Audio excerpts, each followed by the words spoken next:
Hi ladies, it's me. As promised, I'm hopping on here live to talk about why this group is a non-diet group and why I am so anti-diet. I get questions oftentimes from people who are like, okay, like your group sounds cool, but like why are you so anti-diet? Or like, why do you do that in your practice? Or people ask me about diets they're on, and I'm like, I give them my opinion and they don't really like my opinion. So I am here to explain a little bit of why that is. I can't cover all of the reasons why dieting sucks in one Facebook Live, but we'll start looking at similar to the topic I just posted about in terms of postpartum and in times of change and why dieting ends up really failing us in more ways than one. So as you age and grow and change, like obviously it's completely normal for your eating and your movement to sort of flex throughout your life based on your needs. I mean, heck, when you're pregnant, like it feels like every day our needs change and what food feels good in our bodies is different, or the amount of food that feels good in our body is different. And there's no textbook that's going to be able to answer that question for you. In fact, when I teach my nutrition one-on-one students, I like make a ton of jokes about the book and the way it says like down to the last, number in terms of caloric recommendations for trimester and trimester to trimester, as if we're like robots and as if the book knows everything about our bodies in this really complicated stage of our lives. It doesn't. It's just based on data and averages. So we have to remember that. So it's totally normal for your eating, and your eating needs to flex, right? Your movement and eating needs to flex, your self-care needs to flex throughout your life based on what you're going through. Well, when your emotional state is closely connected to your intake, we can run into some problems, especially if you've had a long history of dieting, or you've even like dabbled in dieting, once in a while throughout your life, and you haven't really done any work on getting back in touch with your internal cues. Your ability to kind of take those cues from your body and respond based on your needs is affected by that. It's affected by that dieting history, because dieting takes us further and further away from our internal cues. And when we get shot out into our postpartum experience, this is a big problem in particular, because life gets pretty chaotic, right? No matter like how you swing it, postpartum is kind of a crazy time, especially early postpartum. You have this baby, maybe you have other children, around, and it's just a really busy, new, different experience. And there's a lot of emotion, right?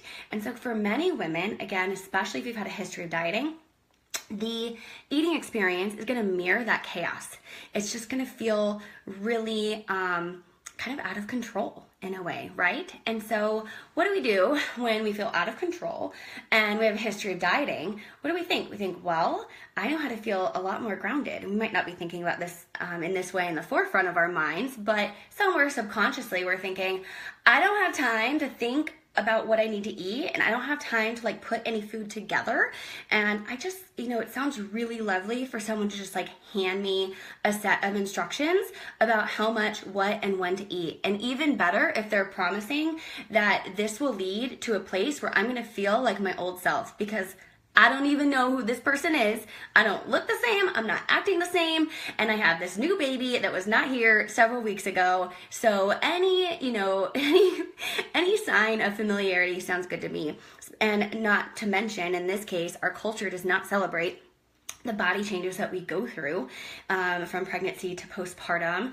And the amazing things that our bodies do during that time. And so we have all these reinforcing messages.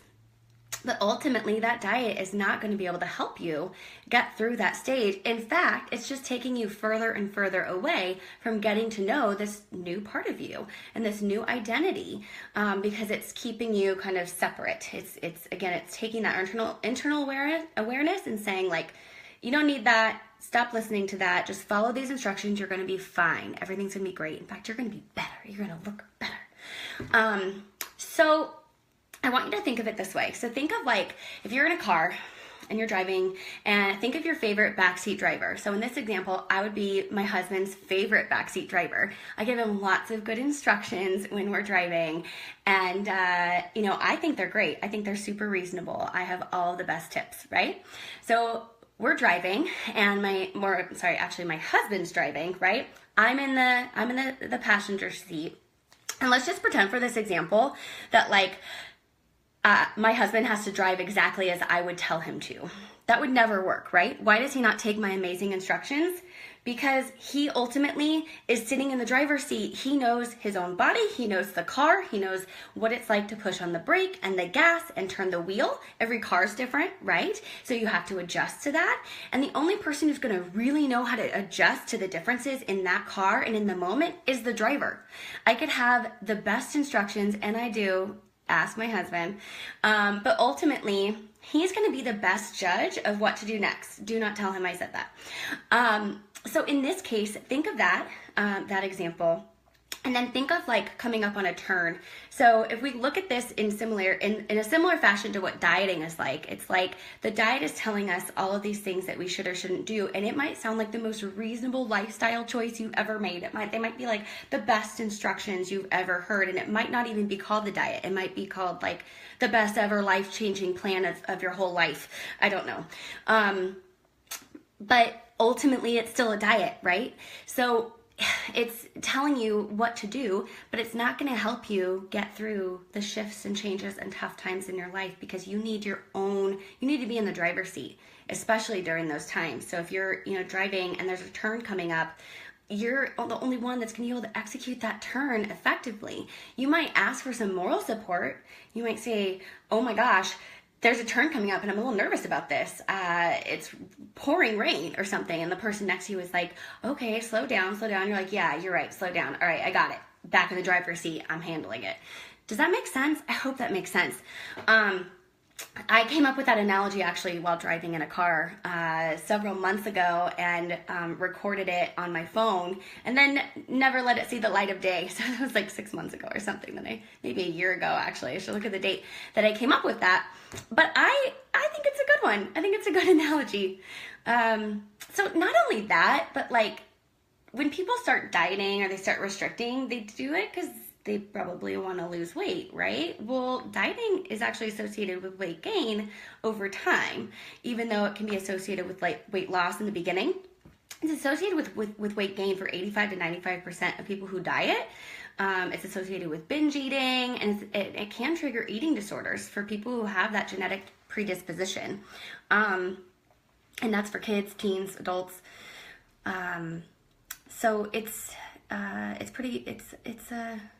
pretty counterproductive. And I also want to say, when we get the message out there like dieting causes weight gain, it does, and that's not good for someone whose body was not supposed to be in a larger body. That means that something's happening to like cause that body to unnaturally go outside of its kind of set point. But I also want to say that isn't like being in whatever body you're in is okay. You can be in whatever size, your body is in, and it's okay. So I want to make sure that when we say that, we're not unintentionally promoting weight stigma by saying like, oh, dieting causes weight gain. Isn't that the worst thing in the world? Well, there are lots of people who live in lots of different shapes and sizes, and it's not the worst thing in the world. They're fine. But if it's not where your body is supposed to be, and there are behaviors that are causing that, weight gain or weight loss, it's the lifestyle and the self-care that we have to take that back to. So post any questions or comments you have about this video. I will jump in the future, keep talking about this. And also, just a reminder, we're going to be having lots of conversations like this when we read through Body Kindness, which starts on February 14th. And I can see a couple of you have jumped in live, but the little feed isn't popping up to tell me who you are. But thanks for popping in. It's nice to see people joining. And all right, everyone, take care and happy Monday. Bye.